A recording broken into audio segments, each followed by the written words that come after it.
बिस्मिल्लाहिर्रहमानिर्रहीम। अस्सलामु अलैकुम वरहमतुल्लाहि वबरकातुह। Second year students, today we will start next topic of chapter number 14. So before attending this lecture, it's compulsory kindly visit last lectures of this chapter, and we have done only 3 lectures of this chapter, so you can easily learn and visit last 3 lectures. Okay, so first visit last 3 lectures, and after that join this lecture. Ampere's law and determination of flux density. We know about flux and about its concentration. We will discuss its density, but Ampere's law, this is a new term for us, as we have no concept about Ampere's law. We have not learned about it in our previous classes, so this is very important and new concept and very important with respect to long question. Okay, so be attentive now. This is easy topic, but it is important. So to understand this law, look at this figure. In this figure you can see an arrow. This arrow shows the direction of current, and we know that an electric current produces a magnetic field. This is a wire through which electric current is passing. When electric current passes through this rod or through this wire, magnetic field is produced around this wire. After doing a lot of experiment, Ampere generalized his different observations and experimental results into a law. That law is known as Ampere's law. Okay, as our today's topic. So listen me again, I am repeating.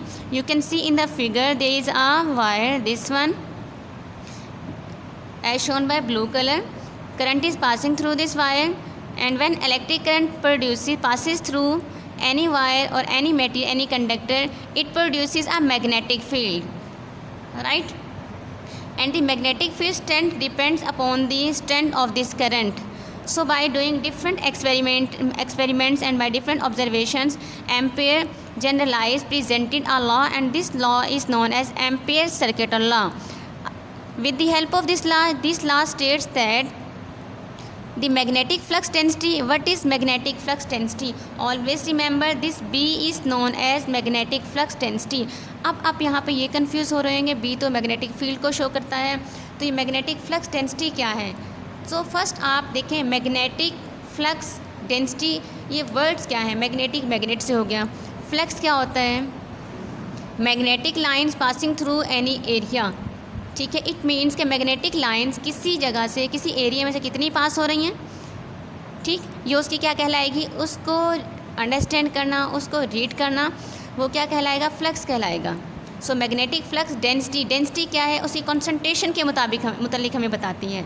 So it means कि ये भी हमें जो B जो है ये magnetic field ही तो हुआ, तो मैग्नेटिक फील्ड तो हम जस्ट एक फील्ड ड्रॉ कर देते हैं। असल चीज़ है कि उसकी मैग्नेटिक फील्ड लाइन की स्ट्रेंथ कितनी है, उनकी कंसंट्रेशन कितनी है उस एरिया के अंदर। So this is non as magnetic flux density represented by B at any point. Okay, किसी भी पॉइंट पर हमने मैग्नेटिक फ्लक्स डेंसिटी हो उसको फाइंड आउट करना हो, कहाँ पर कि मैग्नेटिक फ्लक्स कहाँ प्रोड्यूस होता है? Around any current conducting material, may be it is in the form of wire और conductor, any loop, whatever. So to understand this concept, again look at this figure, try to understand now. Consider we have taken a closed path, this red color. We have taken a closed path in the form of a circle.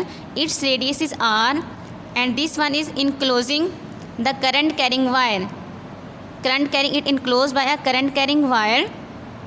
This closed path is referred as Ampere path. This is known as Ampere's path, right? And this law is Ampere's circuital law, and this closed path is known as Ampere's path. Now divide this path into small elements of length like delta L. This is delta L. एक और यहाँ पे बना दूँगी, यहाँ से लेके यहाँ तक ये भी डेल्टा एल, यहाँ पे ये भी डेल्टा एल, ये भी डेल्टा एल। क्यों? क्योंकि हमने इनको स्मॉल पैचेस में जब डिवाइड कर लेते हैं तो ये एक फ्लैट पेज की तरह बिहेव करता है, और फ्लैट पेज जो हमारे पास होगा उसमें से हम मैग्नेटिक फ्लक्स डेंसिटी को फाइंड आउट कर लेंगे, ठीक है। और फिर इस तरह से जितने भी पैचेस हैं उन सब की हम मैग्नेटिक फ्लक्स डेंसिटी जो भी होगी उसको कैलकुलेट करके उन्हें सम करेंगे तो हमारे पास टोटल आ जाएगी, right. So in this way divide this path into small elements of length like delta L.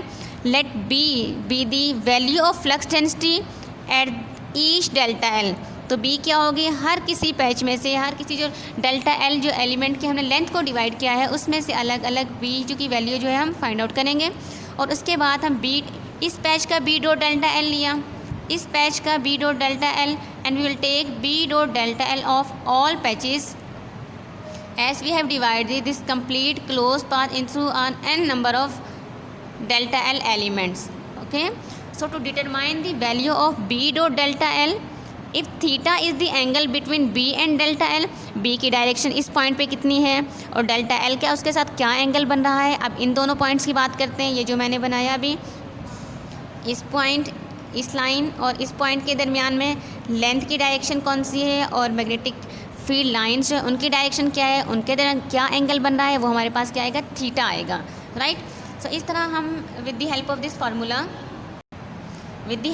Formula by putting value of theta we can calculate the value of B dot delta L as B cos theta represent the component of B along the element of length delta L. Okay, component of B parallel to delta L. Parallel का word यहाँ पे क्यों use किया है, क्योंकि dot product है और dot product के अंदर पैरेलल अगर होंगे तो थीटा क्या होगा, 0 होगा और B डॉट डेल्टा L की वैल्यू हमें मैक्सिमम मिलेगी cos 0 1 and B dot delta is equal to B delta, this is the maximum value as compare to other values of theta, right.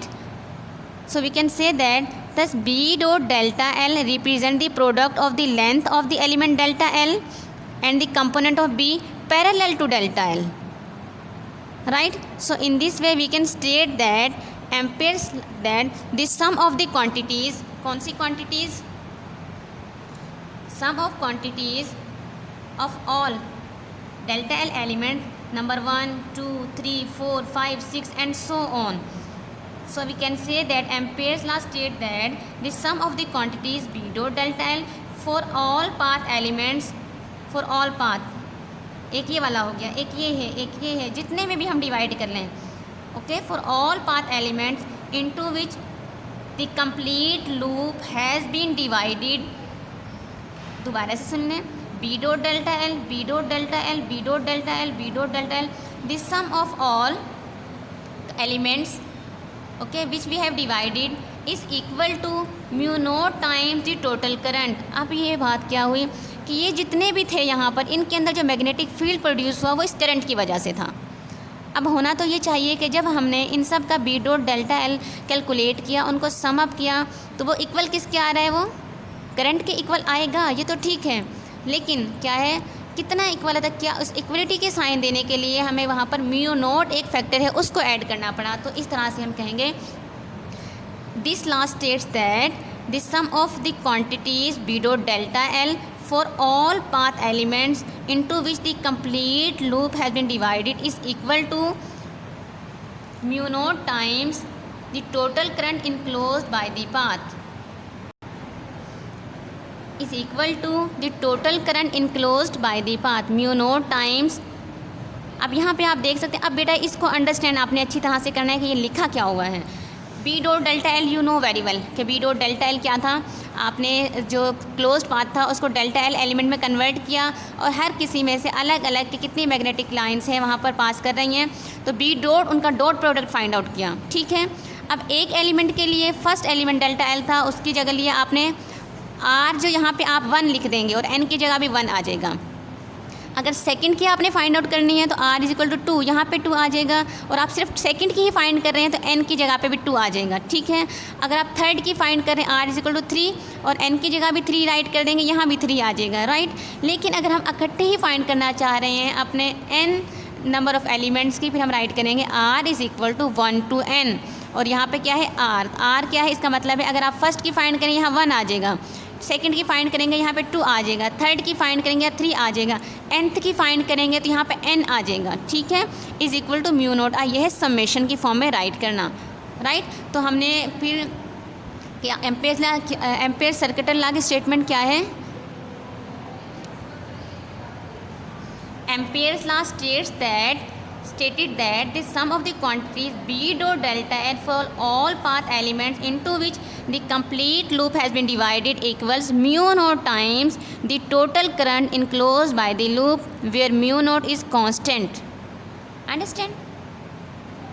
And this mu naught is known as permeability of free space.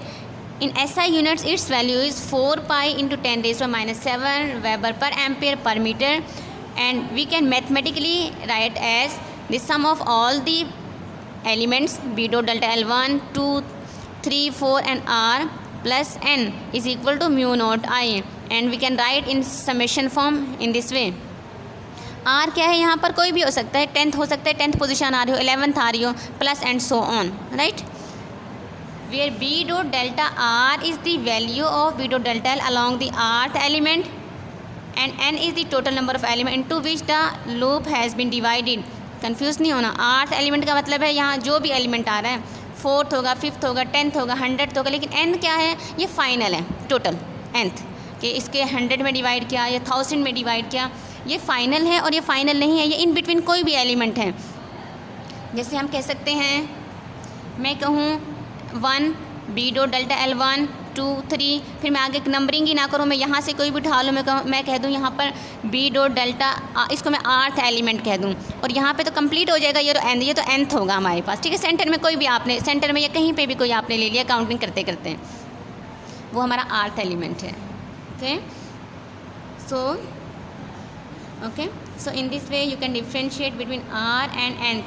So this is known as Ampere's circuital law. This is important long question.